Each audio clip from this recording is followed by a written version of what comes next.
Guillaume, bonjour. Merci d'avoir accepté cette invitation. J'ai trois petites questions à te proposer au sujet de notre humanité. Nous sommes les dernières générations à être nées, à avoir grandi sans Internet, sans la robotisation massive, sans l'intelligence artificielle, sans même la menace d'un transhumanisme. Ça veut dire quoi pour toi être un humain?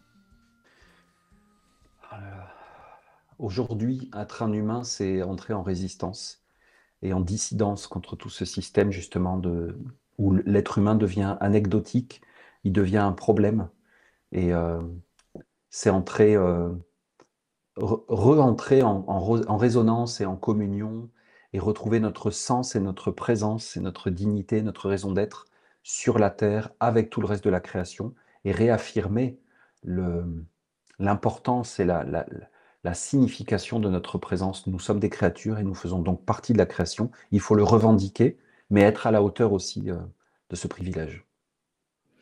Qu'est-ce qu'on aurait à léguer ou à préserver pour l'humanité de demain? Nos cinq sens. Je pense qu'au quotidien, notre vue, notre ouïe, notre odorat, notre goût, notre toucher sont de plus en plus, de moins en moins en contact avec des choses réelles. Et moi, je pense qu'il y a un facteur dans l'épigénétique, quelque chose qui est transgénérationnel et qui va faire que très rapidement, les générations futures vont perdre leur sensibilité au réel, vont être de plus en plus habituées à des choses très intenses, très vives, très rapides, très changeantes, et ne vont plus vraiment résonner ou vibrer ou répondre aux choses naturelles, au chant des oiseaux, aux couleurs naturelles, à la lumière naturelle, aux textures, au goût.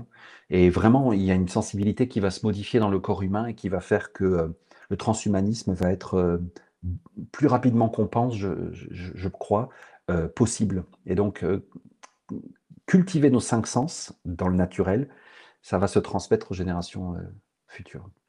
Ok. Et s'il en était une, quelle serait la plus grande menace, selon toi, pour l'humanité? De croire que nous sommes, de croire que nous existons réellement, euh, en dehors ou peu importe le reste de la Terre, le reste de la planète, le reste de l'univers.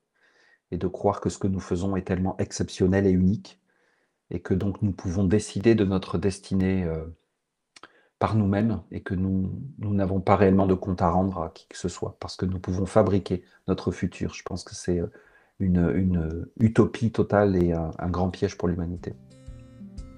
Guillaume, merci beaucoup. Merci pour tes réponses, c'est délicieux. Merci.